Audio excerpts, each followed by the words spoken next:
بسم الله الرحمن الرحيم waxaan xog faahfaahsan ka bixinayaa safarka ra'iisul wasaaraha xukuumadda Jamhuuriyadda Federaalka ee Soomaaliya iyo wafdigiisa aynu ku joogno magaalada tan Baghdad ee caasimadda wadanka aan walaalaha nahay ee Jamhuuriyadda Ciraaq.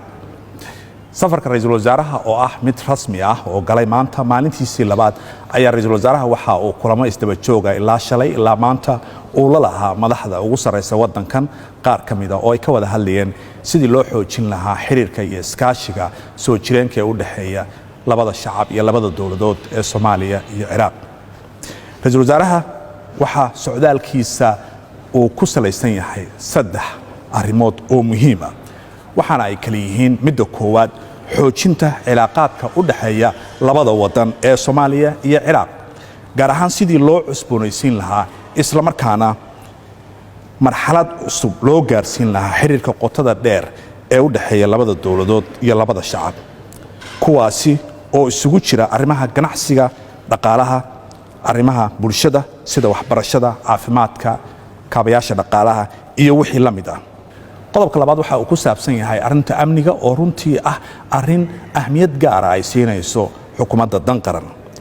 oo sida intiina badan aad ka warqabtaan wadankan Ciraaq iyo Soomaaliya ay dhinacyo fara badan iska shabahaan gaar ahaan burburkii ku yimid labadeena dal iyo waliba dagaalka argagixisada waxaana wadankan uu ka soo kabtay runtii isla markaana uu ka adkaaday argagixisadii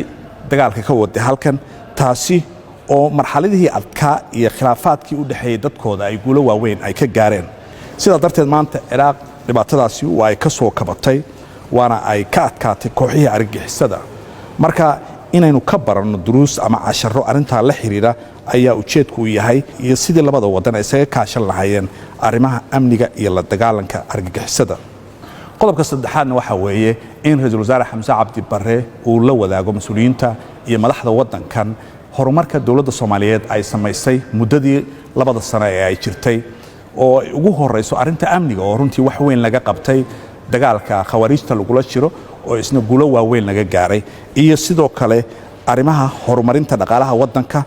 oo Soomaaliya maanta deyntii laga cafiyay in aanu ku biirnay ururka East Africa Community oo maanta Soomaaliya fursado badan ay haysato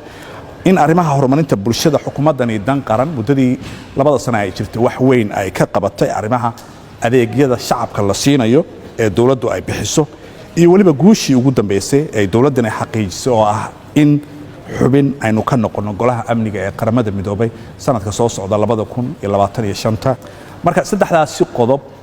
ayaa ugu waaweynaa socdaalka ra'iisul wasaaraha ee wadankan Ciraaq oo ah sidii loo xoojin lahaa xiriirka iyo iskaashiga labada wadan u dhaxeeya